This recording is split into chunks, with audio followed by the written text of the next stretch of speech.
సంపూర్ణ రామాయణంలోని అశ్వమేధ యాగ ప్రస్తావము. ఇటువంటి మహాప్రభావశాలియగు దశరథ మహారాజు వంశాభివృద్ధి కొరకు కుమారుడు జన్మించినందున మిక్కిలి సంతాపం పొందుచు అశ్వమేధ యాగం చేయవలని కోరిక కలుగెను. వెంటనే సుమంత్రుడును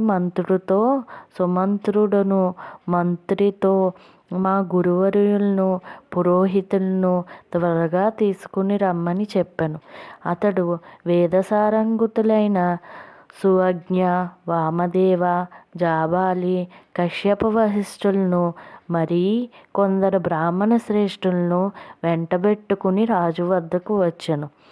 ధర్మాత్ముడైన రాజు వారందరినీ పూజించిన పిమ్మట, కుమారులు లేక పరితపించుచున్నానని, నాకు సుఖము సర్వాంతరమున శూన్యమైనదని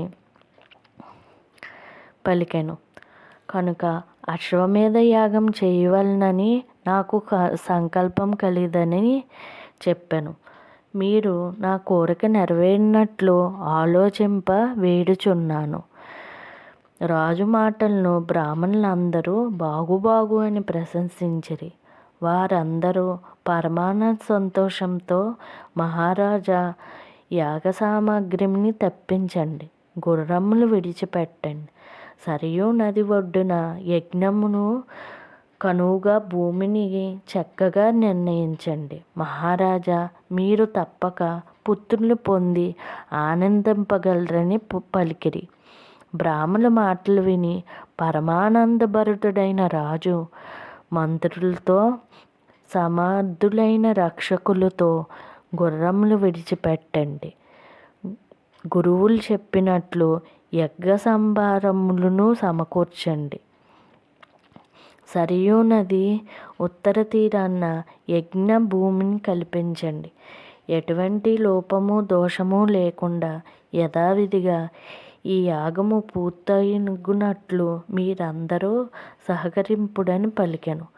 మహారాజు నుండి సత్కారమును అందుకుని మంత్రులందరూ అటులనే చేయమని రాజుకు చెప్పిరి. రాజును ప్రశంసించి తమ నివాసములకు వెళ్ళిరి. ఈ వీడియో కనుక మీకు నచ్చినట్లయితే లైక్ చేసి సబ్స్క్రైబ్ చేయండి. Thank you.